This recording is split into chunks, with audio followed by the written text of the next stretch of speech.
హైదరాబాద్ వెళ్తున్నా. అయితే కార్ ఇంజన్లో ఏదో సౌండ్ అయితే వచ్చింది.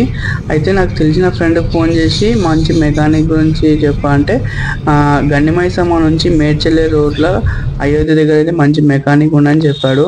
వెంటనే అక్కడికి వచ్చేసాను.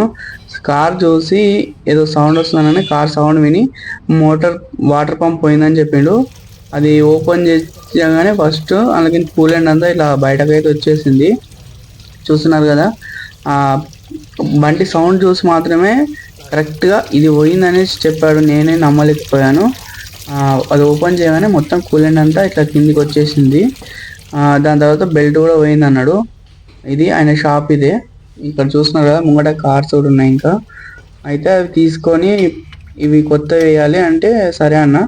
అయితే పార్ట్స్ తీసుకురమ్మన్నాడు. అయితే ఈయనకు షెడ్ ముందు అయోధ్య దగ్గరనే మారుతి గోడౌన్ అయితే ఉంది. అక్కడ మారుతికి సంబంధించిన ప్రతి ఒక్క వెహికల్ యొక్క స్పేర్ పార్ట్స్ అయితే అక్కడ అవైలబుల్ ఉంటాయి.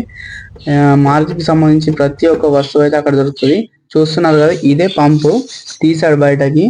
చూస్తున్నారు కదా, పంప్ అంతా బేరింగ్ అవన్నీ ఏదో పోయిందన్నాడు. అందుకే పెద్ద సౌండ్ అయితే వచ్చింది నాకు ఒక్కసారిగా. చూస్తున్నారు కార్ లోపల ఇంకేమన్నా వేరే ఉన్నాయా చూడమంటే చూసాడు. ఆ పంపు తీసి ఇలాంటివి సేమ్ తీసుకురా అంటే పక్కనే ఉన్న గోడౌన్కి అయితే నేను వెళ్ళాను. చూస్తున్నారు ఇదే. ఈ గోడౌన్లో వెళ్ళగానే మారుతికి సంబంధించిన ప్రతి ఒక్క స్పేర్ పార్ట్స్ అయితే ఇక్కడ ఉంటాయి. ఇక్కడ వచ్చి నేను బెల్ట్, ఆ పంపు, ఇంకొకటి ఏంటి అది ఏదో కూలెంట్ అవి తీసుకురమ్మని తీసుకొచ్చాను. ఇక్కడ బయట సెక్యూరిటీ ఉంటాడు అనమాట. మన బిల్ కంపల్సరీ చెక్ చేసి బయటకు పంపిస్తాడు. కొత్త పంపును అయితే వీళ్ళు ఫిట్ చేస్తున్నారు. చూస్తున్నారుగా, మొత్తం ఫిట్ అయిపోయింది మ్యాక్సిమం.